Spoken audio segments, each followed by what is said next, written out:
मुंबईच्या जनतेनं भाजपला विक्रमी जागा दिल्या असं वक्तव्य पंतप्रधान मोदींनी केलं। मुंबईचा जल्लोष आसामच्या काझीरंगापर्यंत सुरू असल्याचं मोदींनी म्हटलंय। मुंबईत काँग्रेस 4थ्या-5व्या स्थानी राहिली, त्यामुळे महाराष्ट्रात काँग्रेस संपल्याचा हल्लाबोलही त्यांनी केलाय। यावर काँग्रेस प्रदेशाध्यक्ष हर्षवर्धन सपकाळ यांनी सडेतोड उत्तर दिलं। बदलापूर नगरपालिकेची सत्ता काबीज केल्यानंतर भाजपने शिंदे सेनेला आणखी एक मोठा धक्का दिलाय।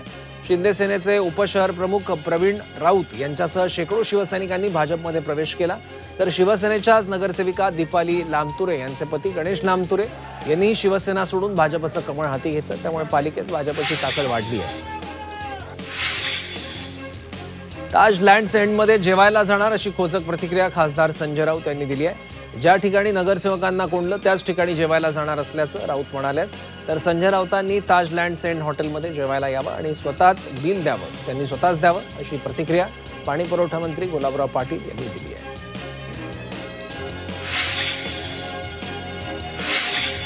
पक्षाविरोधात खुलेआम भूमिका घेतल्याचा आरोप करत माजी खासदार नवनीत राणा यांचं भाजपतून तात्काळ निलंबन करण्यात यावं अशी मागणी अमरावतीत भाजपच्या अधिष्ठान कार्यकर्त्यांनी मुख्यमंत्री फडणवीस यांच्याकडे लेखी पत्राद्वारे केली आहे। त्यामुळे नवनीत राणा यांच्या अडचणी वाढण्याची शक्यता आहे।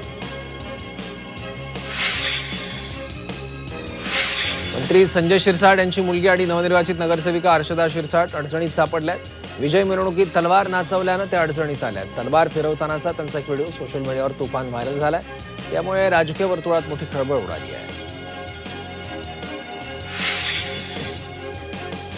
आम्ही लूझर नाही विनर आहोत असा पलटवार खासदार संजय राऊतांनी केलाय। मुंबईत महापालिका निवडणुकीत राज ठाकरेंचा मनसे मोठा लूझर ठरला अशी टीका मुख्यमंत्री फडणवीसांनी केली होती। याच टीकेला राऊतांनी उत्तर दिले। मनसेला कमी जागा मिळाल्याचं दुःख असल्याचंही राऊतांनी नमूद केलं।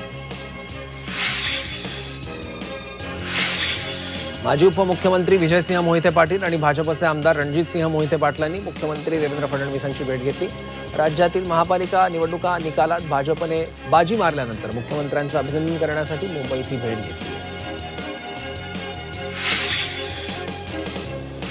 जिल्हा परिषदा आणि पंचायत समिती निवडणुका बॅलेट पेपरवर घ्या अशी मागणी काँग्रेस नेते नाना पटोले यांनी केली। याबाबत पटोले यांनी राज्य निवडणूक आयुक्त आणि मुख्यमंत्री देवेंद्र फडणवीस यांना निवेदन दिलं आहे।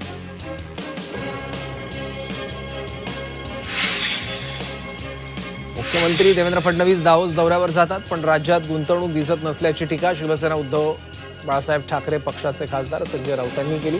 तसंच मुख्यमंत्र्यांची सगळी गुंतवणूक ही निवडणुकीत असल्याचा टोलाही राऊतांनी लगावला। तर यावर राऊतांना झोपून उठल्यावर तेच काम असल्याचं प्रत्युत्तर मंत्री चंद्रशेखर बावनकुळे यांनी दिलं। भाकरी खाल्ली मातोश्रीची आणि चाकरी केली सिल्वर ओकची या शब्दात शिवसेना नेत्या शीतल म्हात्रे यांनी खासदार संजय राऊतांचा समाचार घेतलाय। संजय राऊतांनी सर्वांना खड्ड्यात घातल्याचा आरोपही त्यांनी केला। खासदार संजय राऊतांनी महापौर पदावरून एकनाथ शिंदेंच्या शिवसेनेला डिवचलंय। शिंदेंचा पक्ष भाजपचे अंगवस्त्र असल्याची टीका राऊतांनी केली। अमित शहा हे एकनाथ शिंदेंच्या पक्षाचे प्रमुख असून ते त्यांच्याकडे महापौर पदाची मागणी करू शकतात, मात्र फडणवीस हे ऐकणार नसल्याचं राऊतांनी म्हटलंय। ठाणे मनपा निवडणुकीत निवडून आलेल्या शिवसेना युबेटीचा नगरसेवक शहाजी खुसपेंनी ठाकरेंची भेट घेतली आहे। यावेळी ठाकरेंनी खुसपेंचा सत्कार केला। राजन विचारे, केदार दिघे यावेळी उपस्थित होते। अंबरनाथ तालुक्यातील मलंग गडावरील बहुप्रतीक्षित फ्युनिक्युलर रेल्वे अखेर सुरू झाली आहे। आमदार किसन कथोरे आणि आमदार सुलभा गायकवाड यांच्या उपस्थितीत फ्युनिक्युलर रेल्वेचा शुभारंभ झाला। या ट्रेनमुळे मलंगगडावर जाण्यासाठी लागणारा 2 तासांचा पायी प्रवास आता अवघ्या 7 मिनिटांवर आला आहे।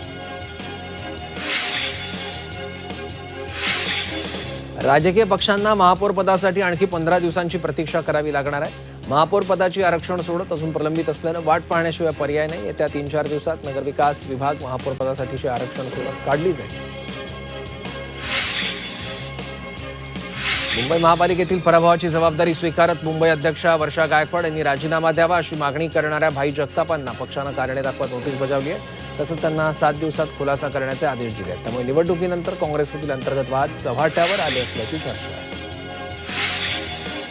मुंबई महापालिकेच्या निवडणुका जाहीर होण्याआधी महापौर पदावरून रणकंदन माजलं होतं। मुंबईचा महापौर हिंदू, मुस्लिम, अमराठी होणार यावरून राजकारण सुरू होतं। त्यामुळे आता मुंबईत महापालिका निवडणुकीत 76 नगरसेवक अमराठी निवडून आले आहे। त्यामुळे मुंबईचा महापौर आता नेमका कोण होणार, कोणाला केलं जातं हे बघणं महत्त्वाचं असेल। मुंबई महापालिकेच्या निवडणुकीत अनेक नाराज कार्यकर्त्यांनी बंडखोरी करत निवडणूक लढवली होती. 44 प्रभागांपैकी अनेक प्रभागांमध्ये बंडखोर उमेदवारांनी पक्षाच्या अधिकृत उमेदवारांच्या तोंडचं पाणी पळवलं.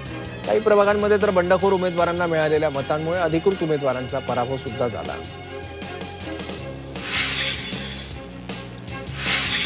मुंबई महापालिकेचा जेनझी नगरसेवकांची एंट्री झालेली आहे. मुंबई महापालिका निवडणुकीत तब्बल 12 तरुण निवडून आले आहेत. 22 वर्षीय कशिश फुलबारिया ही सर्वात तरुण नगरसेविका ठरली आहे.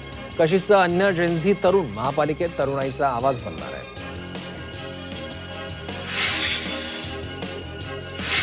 शिवसेना युबीटीच्या 11 नगरसेवकांपैकी 3 नगरसेवक शिवसेनेच्या गळाला लागल्याची माहिती समोर येते. मात्र 11 नगरसेवक शिवसेना उद्धव बाळासाहेब ठाकरे पक्षाकडेच असल्याची माहिती सूत्रांनी दिली आहे.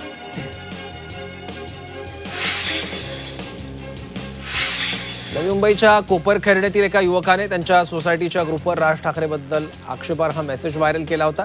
ही बातमी मनसैनिकांना कळताच मनसैनिकांनी त्या युवकाच्या अंगावर रसमलाई फेकली आहे. पोलिसांनी हस्तक्षेप करून त्या युवकाला ताब्यात घेतलं असून रसमलाई फेकणाऱ्यांनाही समज दिली आहे. अंबरनाथ नगरपालिकेची सभा तहकूब करण्याचे आदेश हायकोर्टाने दिलेत. सभापती निवड आणि 6 समित्यांची निवड करण्यासाठी सोमवारी भरवण्यात येणारी सभा संध्याकाळी 5 वाजेपर्यंत तहकूब करण्याचे निर्देश हायकोर्टाने दिले.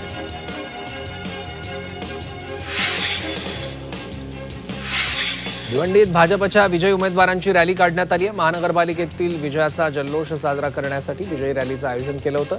यावेळी भाजप आणि आरपीआयच्या विजयी उमेदवारांनी प्रभागातील जनतेचे आभार व्यक्त केले आहेत. भिवंडी परिसरातल्या प्रभाग 1 मधील विजयी नगरसेवकांची रॅली काढण्यात आली आहे. कोबडवाडा ते शिवाजी चौक तसेच प्रभागातील इतर मार्गावरून ही विजयी रॅली निघाली होती.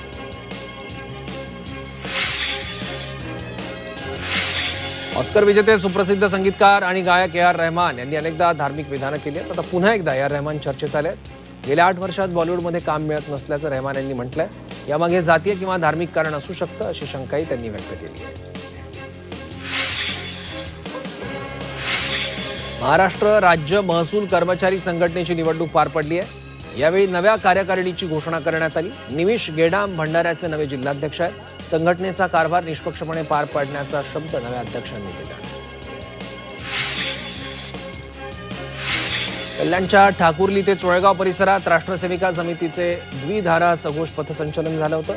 या पथसंचलनात ठाणे जिल्ह्यातील शेकडो राष्ट्रसेविका सहभागी झाल्या होत्या. यावेळी 12 ठिकाणी एकत्रितपणे सुघोष संचलनाचं आयोजन करण्यात आलं होतं. राष्ट्रीय हित डोळ्यासमोर ठेवून आंतरराष्ट्रीय करार करायला हवेत अशी टिप्पणी सर्वोच्च न्यायालयाने केली आहे. आंतरराष्ट्रीय करार करताना भारताने कर क्षेत्रातलं सार्वभौमत्व जपलं पाहिजे. आपल्याला योग्य न्याय मिळाला आहे याची खात्री करून घेतली पाहिजे असंही न्यायालयाने म्हटलं. कल्याणमध्ये हळदी समारंभात जेवण केल्यानं 40 ते 50 जणांना विषबाधा झाली आहे. वधूसह आई बहिणीलाही विषबाधा झाली. या विषबाधेमुळे लग्न समारंभ रद्द झाला असून कॅटरर्सच्या विरोधात गुन्हा दाखल करण्यात आला आहे. भिवंडीतील वंजारपट्टी नाक्यावर वाहतूक सुरळीत होण्यासाठी पोलिसांनी पुलावर दुभाजक लावले. मात्र याच ठिकाणी पोलिसांनी आपलं वाहन विरुद्ध दिशेनं टाकल्यानं या ठिकाणी वाहतूक कोंडीची समस्या निर्माण झाली होती. त्यामुळे नियम तोडणाऱ्या पोलिसांवर कायदेशीर कारवाई करण्याची मागणी करण्यात आली आहे. राज्यातील तरुणांना जगभरातील रोजगाराच्या संधी मिळणार आहेत. विविध देशातील रोजगारासंबंधी समन्वयासाठी महिमा संस्थेची स्थापना करण्यात आली आहे. या संस्थेच्या माध्यमातून महाराष्ट्रातील तरुणांना विविध देशातील रोजगार उपलब्धता आणि संधी यांची माहिती उपलब्ध करून दिली जाणार आहे.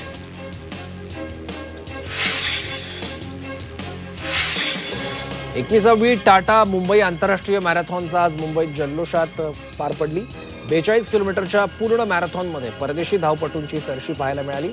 तर 21 किलोमीटर अर्ध मॅरेथॉन या मुख्य स्पर्धेसह ज्येष्ठ नागरिकांची दौड, व्हीलचेअर रन आणि सर्वात मोठं आकर्षण असलेल्या ड्रीम रनला मुंबईकरांचा भरघोस प्रतिसाद मिळाला. ठाणे जिल्ह्यातील बाबगावात मल्टी मॉडेल हब आणि टर्मिनल मार्केटची उभारणी करण्यात येणार आहे. फळं भाजीपाला निर्यातीसाठी हब उभारण्यात येणार आहे. त्यासाठी राज्य कृषी पणन महामंडळाला 7 हेक्टर जमीन उपलब्ध करून देण्यास मंत्रिमंडळ बैठकीत मान्यता देण्यात आली. या प्रकल्पामुळे दरवर्षी 1 लाख टन शेतमालाची हाताळणी शक्य होईल.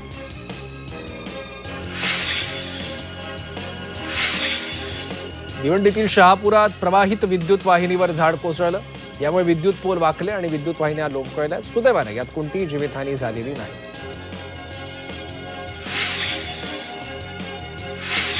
सायबर गुन्ह्यांच्या प्रमाणात घसरण झाली आहे. सायबर गुन्हे आटोक्यात आणण्यासाठी मुंबई पोलिसांनी केलेल्या प्रयत्नांना काही प्रमाणात यश आलं. 2024च्या तुलनेत यावर्षी सायबर गुन्ह्यांमध्ये 299 गुन्ह्यांनी घट झाली आहे.